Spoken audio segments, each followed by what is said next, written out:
on a demandé aux entreprises, et là, toujours, que ce soit les PME, les grandes entreprises, c'est vraiment assez aligné, c'est vraiment au premier plan des éléments qui ont été cités. Et quand on a demandé aux entreprises finalement quels étaient plus spécifiquement les éléments sur lesquels elles souhaitaient travailler, vous le voyez ici, on a la réduction du gaspillage, on a la réduction de la consommation énergétique, on a effectivement la réduction de l'impact carbone, favoriser, développer l'économie circulaire. Donc tout ça sont des éléments sur lesquels les sociétés sont engagées.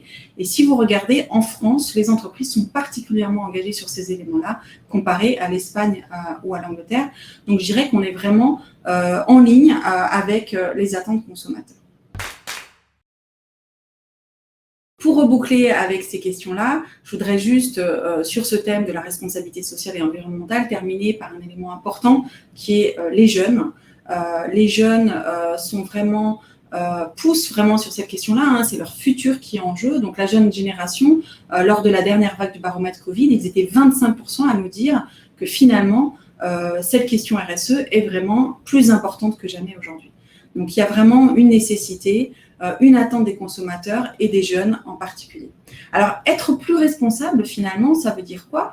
Ce n'est pas seulement s'adapter, mais c'est aussi indispensable pour rester du coup connecté aux attentes des consommateurs, mais aussi aux attentes en particulier des jeunes.